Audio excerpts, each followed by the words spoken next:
성명서 낭독이 있겠습니다. 성명서. 오세훈 시장은 윤석열 정부의 안보 외교를 방해하는 세력을 적극 차단하라. 한일 갈등 타파 연대는 지난 4월 6일 오세훈 시장은 한미일 동맹 강화 위에 일제야 전시기 노동자 상부터 철거해야 한다는 제하에 서울시청 앞 기자회견을 개최했다.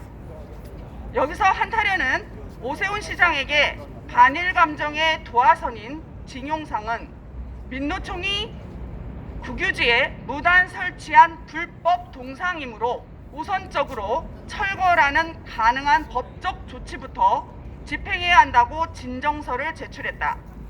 그러나 서울시는 한타련 진정서를 지난해에 이어 재차 국가철도공단으로 이관하는 조치를 취했다.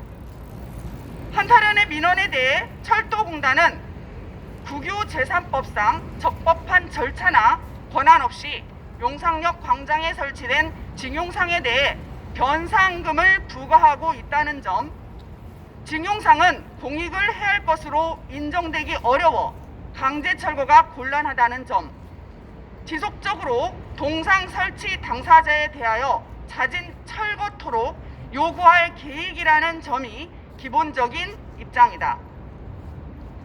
우리는 진정서에 대한 서울시의 철도공단으로의 관행적인 이관 조치를 보면서 오세훈 시장과 공무원들의 복지 부동에 새삼 놀라움을 금할 수 없다.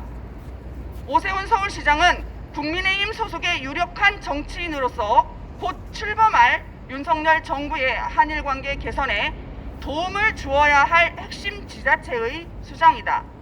그럼에도 불구하고 오 시장은 징용상을 불법 설치한 민노총 및 정대협 등 관련 인사들이 동상 앞에서 한미일 동맹 폐기를 선전선동하고 있는 것을 방치하고 있다.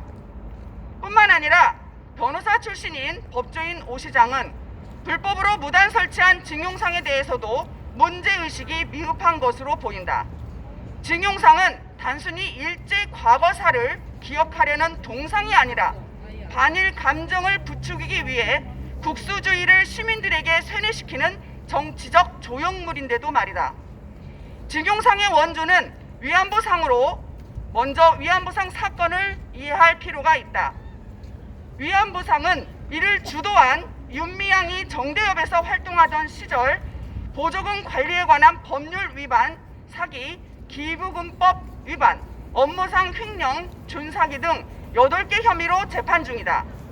또한 현재 구 위안부 4명을 모시고 있는 나눔의 집에서는 안신권 전 소장 등 전 운영진 2명이 사기 등 6개 혐의로 기소된 상태이며 재단법인 나눔의 집은 설립 목적과 무관하게 130억 원 규모의 후원금과 기부금을 축적하고 공증도 받지 않은 기부 약정서를 통해 타인의 재산을 편취하는 등 부정비리 혐의에 놓여 있다. 따라서 이를 보다 못한 나눔의 집 활동가 공익 제보자들은 조계종은 나눔의 집 호텔식 요양원 추진을 중단할 것과 할머니를 이용한 돈벌이를 중단하라고 요구하면서 나눔의 집을 사람 동물원으로 만든 운영진을 해임할 것을 촉구하는 투쟁 중이다. 윤석열 대통령 단선인이 오는 24일 일본으로 한일 정책 합의단을 보내기로 한 데 대해 일본 정부 내에서 모처럼 환영의 목소리가 나오고 있는 시점에도 여전히 한미일 동맹 폐기를 외치며 현 윤 당선자를 공격하는 세력이 존재한다.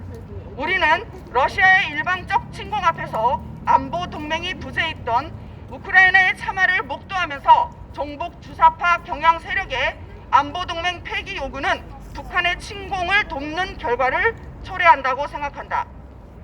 한일 기본조약과 청구권 협정 그리고 한일 위안부 합의는 이미 타결이 되어 국제법적으로 한국과 일본 사이의 채권 채무 관계는 더 이상 존재하지 않는다. 오세훈 시장은 징용상 등 반일 동상이 대한민국의 국익을 크게 저해하는 저들의 반일 선전선동 도구임을 분명하게 인식하고 한타련의 정치 외교적 질의를 철도공단에 전가하는 식의 직무유기를 중단해야 한다. 우리의 요구 하나, 오세훈 시장은 정치인으로서 윤석열 정부의 안보 외교를 방해하는 세력을 적극 차단하라. 하나, 오세훈 시장은 법조인으로서 불법 징용상 철거와 관련한 우리의 질의에 직접 성실하게 답하라. 2022년 4월 20일 한일 갈등 타파 연대.